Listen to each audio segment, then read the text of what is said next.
ZipRecruiter, I don't know if any of y'all have ever heard about it, so I'm just going to read it to you. It's a must-have. With ZipRecruiter, you can post your job to 100 of the web's leading job boards with just one click.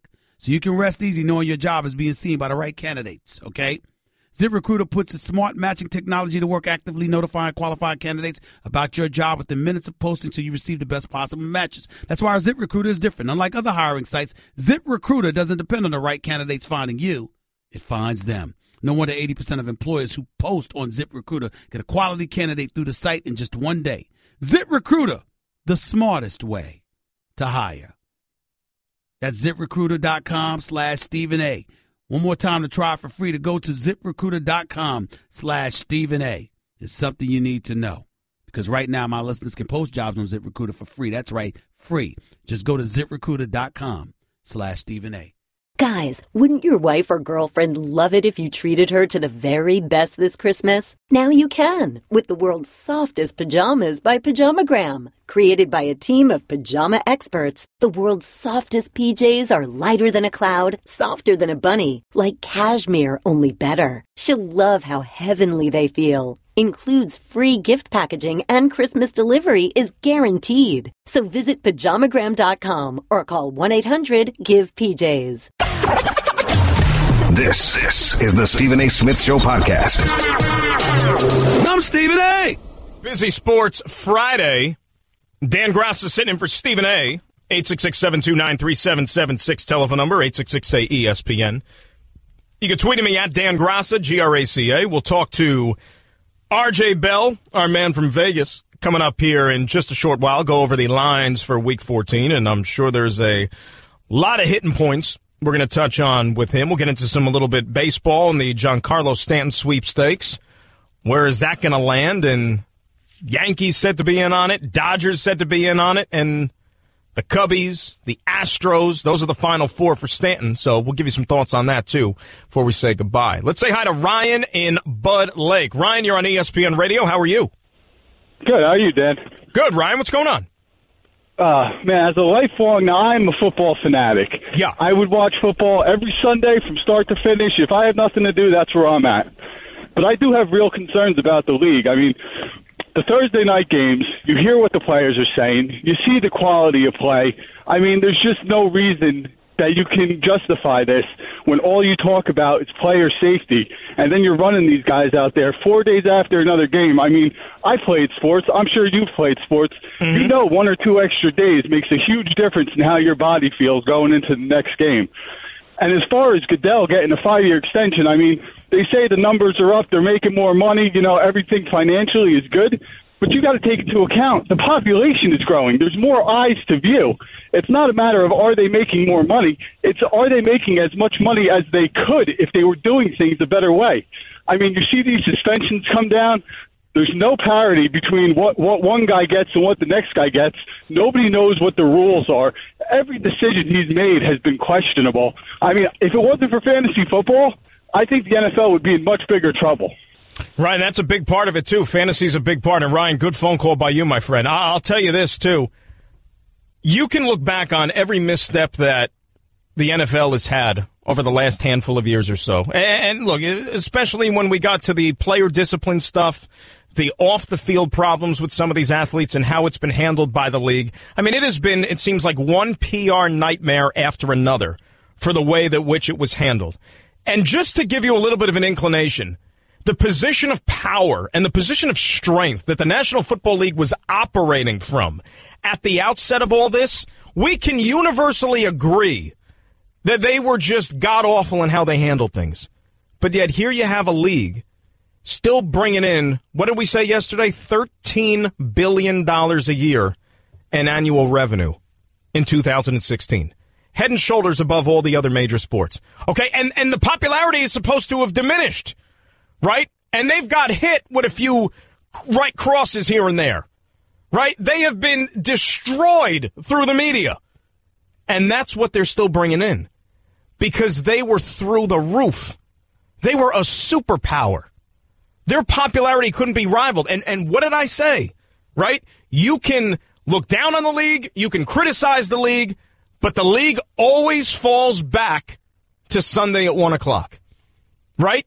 The league always has those games to revert back to. You're going to be there. I'm going to be there because we want the games. The product still is going to sell itself. Product might not be as good as it used to be, but it's still there. And it's unmatched. Whether you like it or not, whether you want to admit it or not. That's a fact. But eventually that's got to give way a little bit, don't you think? Eventually when the next TV contracts are up and the league sits down with, all of their network partners, and they say, we want such and such and such, some of them might say, well, okay, yeah, we know it's important. We know that it's still going to be watched by a lot of people, maybe more so than the average television program, but you're not at where you used to be. So why should I write you a check as big as the one that I just wrote you for the last contract? Why does that make any sense? Are some of these networks going to play hardball with the NFL? I'm sure there's always going to be somebody receptive to want to get in on the action because it's still the NFL. It's still super popular, just not as popular as it used to be. Leaf, you're on ESPN Radio. What's going on, Leaf? Hi, Dan. Leaf, what's going on? How are you? I have to disagree with everybody how they're talking about Thursday night. The games are, fatiguing the players because from a military standpoint, a veteran, I do PT like Monday through Friday, and sometimes I'm not giving 100% like I would, but I know I signed up for it, and that's what they did. They signed a contract. That's what they got to do. In terms of playing on Thursday night, you're saying? Exactly. That's what it's pertaining to because, we get a lot of, body wear and tear just like football players do. And I believe you sign the contract, you should, do what you're told. If you got to play Thursday, be a man and play Thursday. But you got to remember one other thing, though, Leaf, and I hear what you're saying, honor your contract, and that's all well and good, and that's been thrown out there a lot, but has there always been Thursday night football? That's the question. See, it's one thing if you say, I don't want to play on Sundays or Sundays is too much. Well, that's when the games are.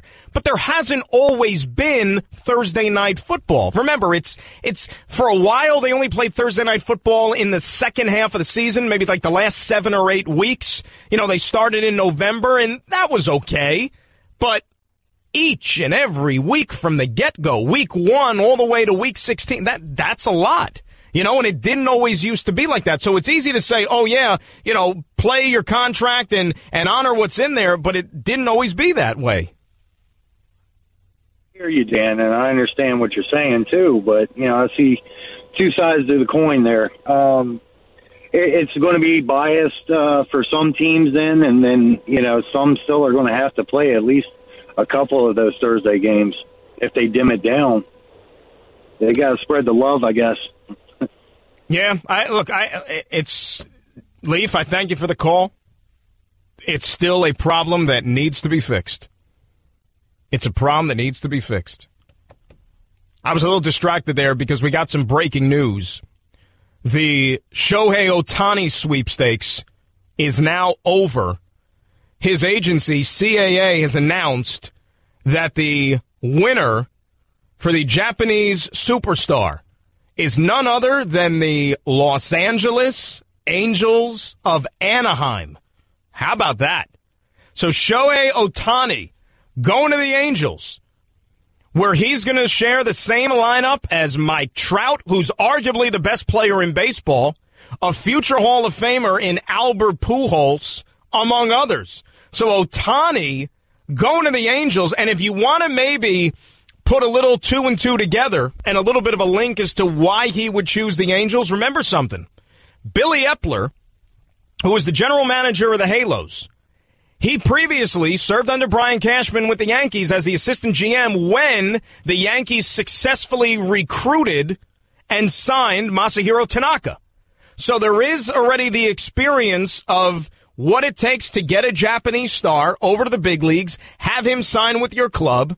And Billy Epler worked his magic again, and whatever he was selling to Ohtani in his camp, it seemed to work. And we didn't know what to make of Ohtani, what he wanted, what was going to be important to him, but I guess he saw fit in sunny Southern California. So Ohtani going to the Angels, and now let the questions begin. We know that the Angels can use a frontline starting pitcher more than anything else. I mean, if you asked anybody, and what's been the Angels' Achilles heel for the last few years, it's been starting pitching. And I know Ohtani wants to come in and be a pitcher. He also wants to swing the bat.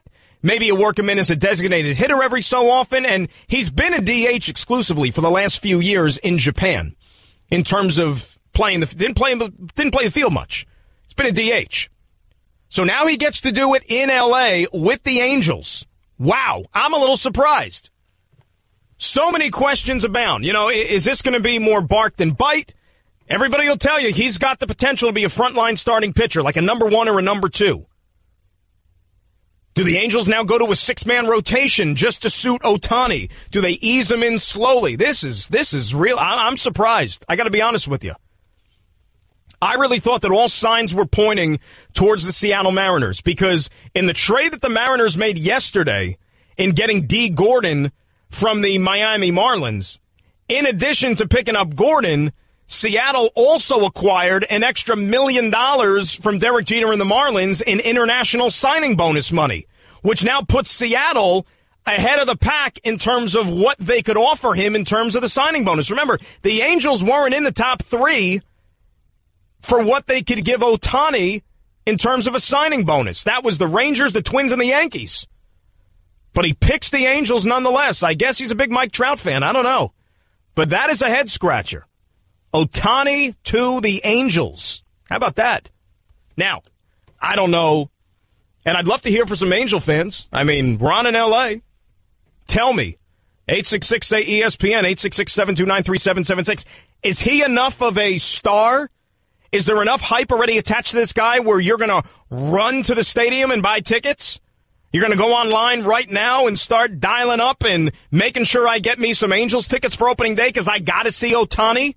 I have to be there when he makes his first start at Angel Stadium? I don't know. I'd love to find out, though. CB in Pasadena. You're on ESPN Radio. CB, how are you? Hey, Dan, all right. How you doing now? Now, come now. You know, to reiterate on your conversation about Thursday night football, can you just imagine when we get into that lull as sports fans, when basketball is over, baseball is just starting, and we do not have any football? I think that it is ludicrous, preposterous, and blasphemous to not have football on Thursday. I love it. There's a plethora of good games. I know. Where are the good games? Where are the good games? Yeah. Where are the good games? Last night was the exception. Then you got the Rams with a dinner-sized menu of plays that are fun to watch, which are going to be on there on Thursday. I guarantee you next year. They're going to be a market media machine. And then also with Wade Phillips CB, everybody's got to play a Thursday night game, and I thank you for the phone call, but you can't tell me that they're all good games. More often than not. Last night was a rarity. Next week, you tell me Broncos-Colts, who's going to be tripping over themselves to make sure they're in front of the TV to watch that game. That's a disgrace. We'll talk more football with R.J. Bell coming up next. It's Dan Graca in for Stephen A. It's ESPN Radio. I just saved hundreds of dollars by switching to Geico. I'm so happy, I feel like I can fly. Disclaimer, you will not be able to fly by switching to Geico. This is against the laws of physics and nature. If you find yourself flying, please seek professional and or medical help immediately. In the unlikely event you find yourself flying, you might be a superhero, or a pigeon, or a superhero named Pidgewoman, who was bitten by a radioactive pigeon. If you are indeed Pidgewoman, Geico retains all licensing publishing rights in the event Pidgewoman the movie becomes a top-grossing Hollywood blockbuster. Geico. 15 minutes could save you 15% or more. You're listening to the Stephen A. Smith Show podcast.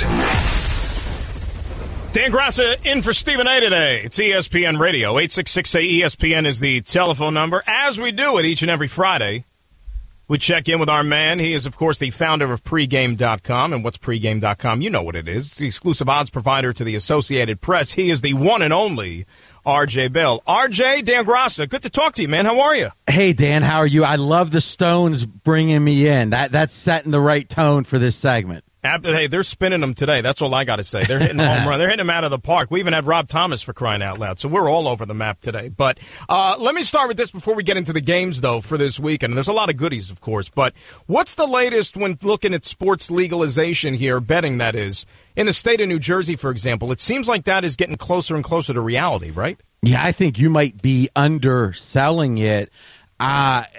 After Monday, there was the oral arguments with the Supreme Court. I talked to 3 different guys that were insiders, guys you would think would have a good idea. One said 90% chance Jersey wins. One said 95%. One said 99%. Everyone's over 90%. I had, and I can't mention the league, but I had a meeting with a few others with one of the major leagues talking about how to make sure or maximize the chance that there's not corruption, right? So game integrity. And this fellow was talking about gambling like it was a foregone conclusion, like we're going to do this, we're going to do that. So to me, it feels like the leagues at minimum are acquiescing. They're accepting this. I feel like 90+% that by next football, you're going to see it in New Jersey, probably Pennsylvania, probably California. And there's been commissioners who've already gone on the record. I mean, look at Adam Silver and what he said about the NBA, where he's for the gambling and he's for sports betting and such. And because it's such a steamrolling train at this point, it's impossible to slow down. I mean, everybody knows that it's going on. I think what Adam Silver saw, and give him a ton of credit, is if you get involved with daily fantasy in any kind of, to any degree, it's too hypocritical to say, well, that's okay, but betting on the teams is bad, right? If you stay away from daily fantasy, you could still say it. But with all the leagues, it would seem, seeing the money that could be made from daily fantasy, I think the hypocrisy was just too much. And then you look at the NFL and the Oakland Raiders, potentially likely in Las Vegas. I think that's another domino. Let's start with some of these games here, because we got a lot of them here for Week 14 on Sunday here. And we'll start with the locals with the Jets. They're actually favored by a point going into Denver. And the funny thing about that is that Denver was favored in Miami last week. We know that didn't work out that well. And now they're an underdog at home to the Jets. Are you buying that? No, I think it's too much. I think the public finally realized how bad this Denver team is. And if you look at that change from Denver being favored in Miami to being a home dog against the Jets, it's just too much adjustment. By the way, Denver, though, 8 straight losses. Everybody knows that. Yeah. 8 straight against the spread. Most people know that.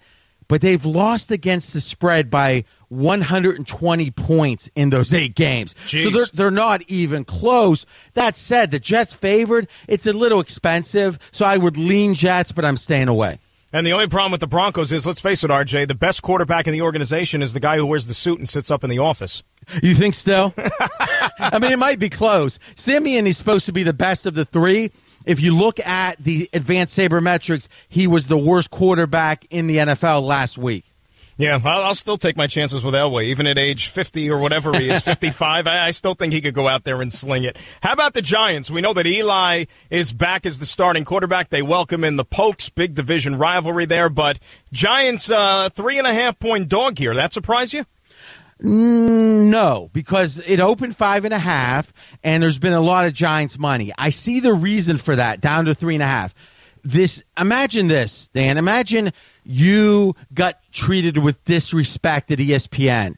Me, never. Now imagine, all right? Imagine. And then imagine by the next week, the guy who did that is fired, and his boss is fired for hiring the guy who treated you with disrespect. How great would you feel? Yeah, exactly. Right? I mean, I think Eli and the team has to feel very empowered right now. And when you have a team with such a bad record, motivation is the key. Why are they going to play hard? I think there's reasons that the Giants play hard here, not to mention it's a bitter rival with the Cowboys. Here's why, though, I don't like the Giants. I think there's a lot of Dallas advantages here. Sean Lee is back. He's one of the most valuable defensive players in the NFL, and Dallas should be able to run the ball. Giants D is last against the run in the NFL. So I think there's some reasons to bet the Giants. I think there's some reasons to bet the Cowboys. That means I'm going to pass the game.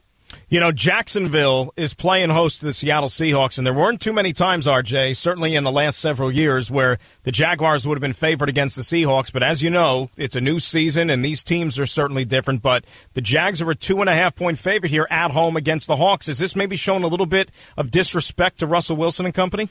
I don't think so. I think that the fact you're asking that question, and in the back room of your show, there was guys saying, hey, I like Seattle. Now, listen, I'm not one to cast aspersions. Right. Seattle is very square here. The sharp side is Jacksonville, and here's why. The average fan is going to look and say, wait a minute, Seattle's good. I just saw them win against Philadelphia. That Russell Wilson might be the MVP.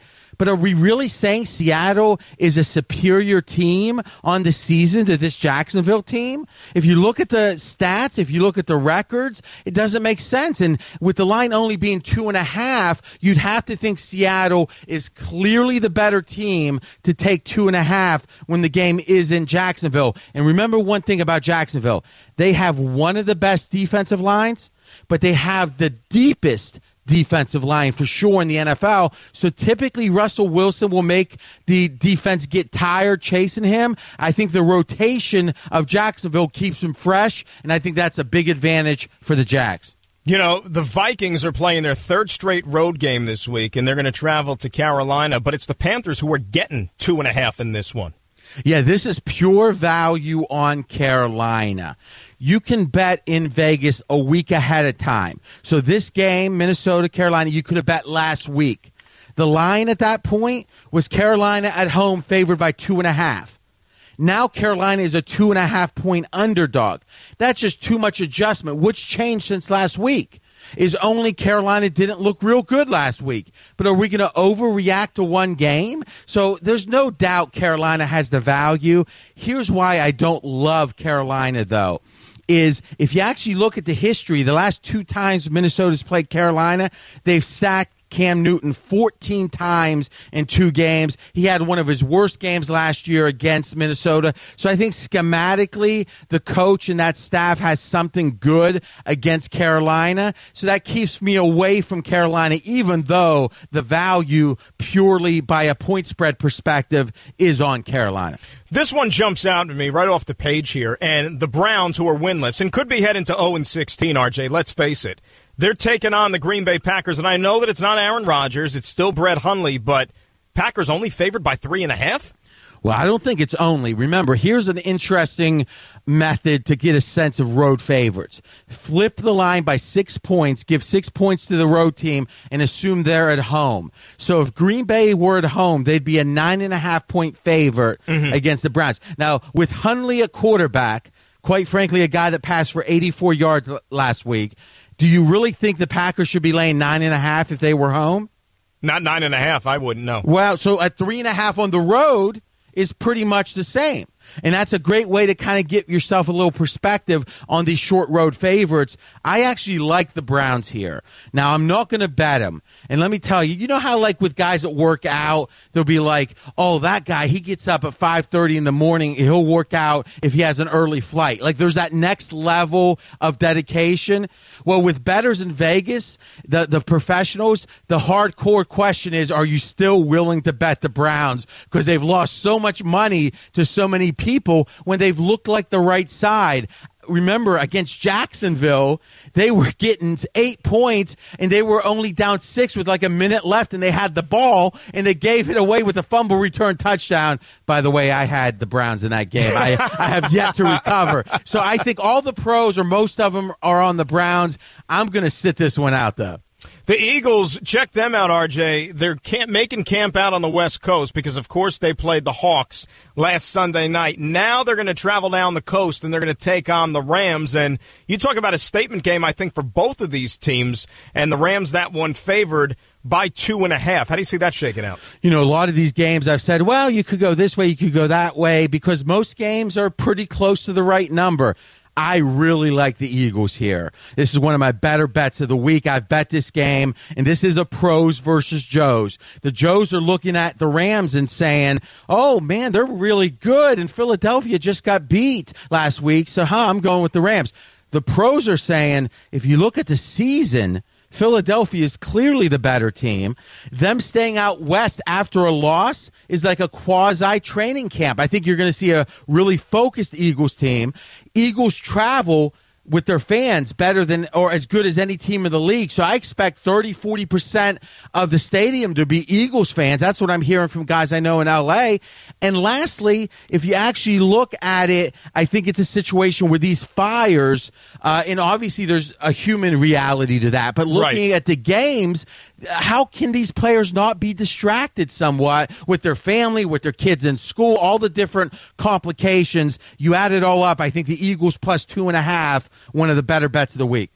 RJ Bell, our guest here on ESPN Radio, doing a great job, of course, with the lines here for Week 14. RJ, maybe the most physical of the rivalries in all the National Football League. You'll see it Sunday night with the Steelers and the Ravens. I guess the question I have is this. How much did Monday night's game, emotionally, physically, everything that went into it, how much did that take a toll on this Steelers team who were favored by 4.5 here hosting their rival Ravens? I think that is the million-dollar question, because if it has not taken a big toll, this line makes no sense, because Pittsburgh is clearly the better team. Pittsburgh's at home. This line opened up 7.5. So before the Monday night game, Pittsburgh was over a touchdown favorite. Now only 4.5. Now, Shazier's worth something on the field, but, I mean, a half a point is probably being generous. Schuster is not even worth that. I mean, he's the second or third receiver based on how you want to look at it. So I think the idea of a physical game followed by another physical game is somewhat of a factor. But I think, if anything, Pittsburgh is going to rally around Shazier's absence, his health issues, his injury. And I think only being favored by 4.5 is really offering the Steelers value. Now, remember, lastly, Pittsburgh plays New England next week. You think they might be looking ahead, but Pittsburgh does not look ahead against Baltimore. Exactly. Any other opponent, I think they might have got caught napping, like you said, but they're certainly not gonna with the Ravens. RJ Bell, our man from pregame.com, outstanding job by you as always. Enjoy that game or those games this weekend, my friend. We'll catch up next week. I appreciate it. Thank you. All right, RJ Bell, 866, say ESPN is the telephone number, 866-729-3776. It's Dan Graca in for Stephen A. on the top of the hour here on ESPN Radio. Guess what? You're in the middle of the Stephen A. Smith Show podcast. Damn it, I mean it! Dan Graca in for Stephen A. We're going to the top of the hour here on ESPN Radio. 866-say-ESPN, 866-729-3776 is the telephone number. Thanks again to RJ Bell, doing a great job, like he always does, founder, of course, of pregame.com, going over some of these lines. And you got a lot of great games this week. You really do. You know, it's not Thursday Night Footballs, we know that, but you got a lot of interesting matchups. And remember, we're getting down to the nitty-gritty here. Right? We're down to the last 4 weeks of the season, certainly. I mean, each and every game counts in the NFL, but even more so now because you don't have that much of an opportunity to make up for maybe a slump or a 2-game losing streak, and this is it. I mean, next week already, when we get into Week 15, we already have a couple of games on Saturdays, which you really could tell you're at the end of the finish line or nearing it when those couple Saturday games show up on the schedule, which are always fun. See, I'll take the Saturday games. Love that. That, to me, is night and day different than Thursday Night Football. Don't even get me started on that. Mo in San Diego. Mo, you're on ESPN Radio. How are you? Mo, you there? Mo going once. Let's move on from Mo. Dennis in Queens. Dennis, you're on ESPN Radio. Yeah, how you doing? I have 2 points. One is about Drew Brees. Yeah. Thursday night didn't make you throw that pick or make Kamara get a concussion, so just shut up, okay? And second point is, everyone talks about what's wrong with the NFL. It's basically the owners. I mean, and there's an angle about the kneeling that I think no one talks about enough, and that maybe the owners have stock in private prisons. Maybe they own bail bonds companies. Maybe there's an angle where the reason they're so against the protest is not, they're patriotic because it might affect their money, not NFL money, but their outside businesses. Yeah, but see, Dennis, here's the thing, though. See, Dennis, I don't want to go in that direction, I'll be honest with you, and I thank you for the call, because I don't think that has anything to do with the way the game is played. It's got nothing to do with the way it's played, and that's what we're talking about, the actual on-field product. It's got nothing to do with the national anthem. It's got nothing to do with kneeling. It's got nothing to do with any of that stuff. You know, and that's really overthinking things. If you think that the owners have stakes in prisons, I mean, come on, that's ridiculous. It's got nothing to do with the way these guys go out there and play on the football field. None. I mean, all that other stuff is more about how the public is going to receive it. But it doesn't affect the game. Once they kick that ball into the air and once the ref blows the whistle, clock starts, all that stuff is forgotten. It's over with. And there is a legitimate case that you can make that the product you're getting, at least on Thursday nights, is not as good as it should be. And Drew Brees, you could sit here and say, oh, well, you know what, Drew Brees is belly aching. Well, guess what? He's not the only one. He's not the only one because you hear it all year long. And all the teams have to do it. And all the players are going to tell you. It's the same exact thing. And it's not him being a sore loser. It's legit. Because none of these guys want to do it. And it's not even the players. The coaches will tell you the same thing, too. Coaches don't like it. It compromises their ability to get a team ready to play. Different things they maybe want to install, different packages, different schemes, whatnot. For that, you only have X amount of hours in a day to be able to get stuff done. Fidel in L.A., you're on ESPN Radio. Fidel, how are you? I'm doing good, Dan. How about yourself? What's up, Fidel? Hey, I usually call about basketball, but this was just too enticing. It's really crazy to me that people are disagreeing with you about this whole Thursday night football thing. Like that guy Bill calling in talking about, well, they get paid handsomely, so I guess they deserve to get concussed. Or the guy Leaf saying that, they signed a contract. Something to me tells me that the NFL didn't give them the percentages on a Thursday night football and saying, you might get way more injured playing these games as opposed to Sunday night football. And also him saying that, there are more injuries on Sunday, or there's no proof that there's more injuries on a Thursday night football than a Sunday night football game, which is it's ridiculous to me because obviously there's less games being played on a Thursday night than a Sunday night. So yes, there's a higher accumulation of injuries on a Sunday night than on Thursday. And you don't really have to argue statistics with people. It's like common sense. They're saying, oh, well, where are the statistics? 3 days versus 6 days of rest it's obvious. It's like, I can't believe that this isn't even an argument. It's basic math. I mean, you can listen to teams that win games on Thursday, right? And they'll tell you basically the stock answer is, yeah, boy, it was a difficult assignment getting ready to play on Thursday, but I'm glad we won under difficult circumstances, but I'm just glad we got out of here with a win, and now we have, a week and a half to rest or whatever. But doesn't mean they like doing it. It doesn't mean that they want to sign up and do it again the next week. It's like, all right, we dodged the bullet, get out of here, and we got to win. That's all it is, but it's not something that they're, advocating for. But as I said yesterday when we were doing the show, when you look at the collective bargaining agreement and you look at what the players agreed to, all right, they decided to sacrifice all these other things. Not sacrifice, they were given a choice. They want the most money possible, and they're entitled to it. But if they want to get the most money, then the league is going to make them do things like play on Thursdays. Right? It's going to make Roger Goodell have that much more power when it comes to discipline and authority. But the players get a little extra chunk of change because that to them trumps everything else. Now, we'll see what happens in 2021 if they want to look at it a little bit differently. But I still think the owners are always going to have the upper hand when it comes to determining what's right, what's wrong, and what's going to stand when you're talking about the NFL and how it's legislated. We have a statement from CAA, the agency from Shohei Ohtani, who, if you're just joining us, ended the sweepstakes and decided to pick the Los Angeles Angels of Anaheim to be his baseball home in the major leagues. We'll give that to you, plus we'll tie up some loose ends as far as Giancarlo Stanton is concerned as well. It's Dan Graca till the top of the hour, in for Stephen A. on ESPN Radio. Guess what? You're in the middle of the Stephen A. Smith Show podcast. Damn it, I mean it! Couple more minutes till the top of the hour. Dan Graca in for Stephen A. here on ESPN Radio, 866-ESPN, 866-729-3776. We haven't even done any NBA yet today, but there was a fairly noteworthy trade that went down yesterday.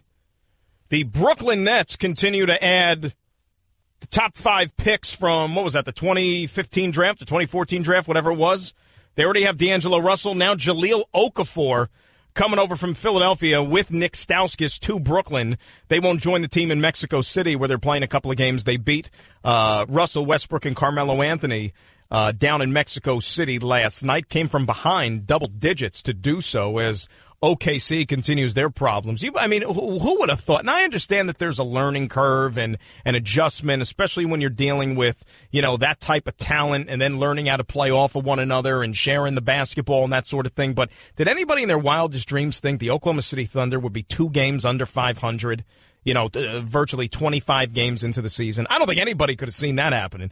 Now, am I going to sit here and be so bold and think that the Thunder are going to miss out on the playoffs this year? No, I think they'll find a way to at least squeak in, because the way the Western Conference is right now, probably 500 or thereabouts will find a way, I think, to get you either the 7th or 8th spot. And I think eventually they're going to get their act together at some point. Nets, on the other hand, though, look, I really don't think that there's anything to lose by taking a chance on Okafor. I really don't, because here's what it boils down to. All right, remember, he's going to be a free agent here. So essentially what the Nets have to gain over the next 5 months is an audition for a guy to see if, all right, is he going to be part of our future plans or not? If you figure that, all right, we don't think that he's going to be one of our core pieces, fine, you let him go, and then you let him walk at the end of the year. Now, we know that his stock has plummeted the last couple of seasons. Right? Tremendously. Had himself a really, really solid rookie season on a god-awful Sixers team, but he got caught up being one of the victims of the process in Philadelphia. And nobody's going to argue right now that the process hasn't worked out. It has. Right? Look at what it's gotten them. Ben Simmons, Joel Embiid, and clearly those two guys now are the face of the franchise. And if you're Okafor, you kind of got lost in a numbers game more than anything else.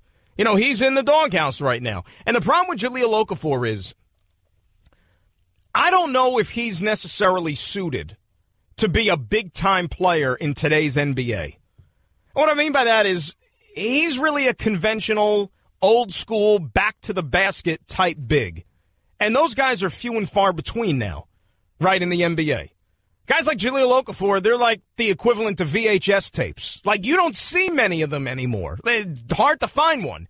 And those guys generally don't have a long life in terms of being ultra successful in the league. I mean, there's, I guess, a place for him, but you could see bigs who play with their back to the basket, but unless they're able to stop or to step out and drain threes and to maybe hit some shots from the perimeter like Karl Anthony Towns, even a Brook Lopez, for example, that's what the big man is now in the NBA. And the league is drafted on super athletic wings, right? That's what the NBA is now. You look at any of the marquee players in this sport, it's getting the wing guy. That's who you want. That's who you want to build your team around. And if you look at the Nets, that's one little avenue that you can maybe criticize them and saying, all right, well, you're going to actually go and get Jahlil Okafor, but where's that big wing? Right? Where's that go-to guy who's just going to wreak havoc on both ends of the floor and who's going to be a matchup nightmare for opposing teams? I mean, Jahlil Okafor is just not that guy. And he really doesn't show a lot of inclination to even attack the glass and to rebound. And I'll just say it bluntly. When it comes to the defensive end of the floor, I wouldn't trust him to guard a parked car. I'll take the parked car. He can't guard anybody. So, like I said, it's a small risk. They didn't have to give up a lot. And we'll see over the next 5 months or however it is this season if he's going to prove himself to be a big enough piece for him. I mean, on paper, it would have looked great. A few years ago, if you would have told the Nets, like, oh, yeah, you're going to get Russell, you're going to get Jahlil Okafor. They say, great, but we've seen these guys' careers and how they've unfolded. And Russell, there's still a lot to be answered, too. And he's currently on the shelf with an injury, and who knows when he's going to be back. But he still has a lot of growing and a lot of maturing to do. And it goes back to the argument again. When you have these guys who are one-and-dones and who have such a small sample of basketball in college and come to the NBA as teenagers, they have a lot of growing to do, physically, mentally, emotionally, you name it. And it really is a mixed bag. Want to give thanks to RJ Bell for hopping on today. Thanks to John, to Nuno, to Kat, everybody that chipped in the last few days.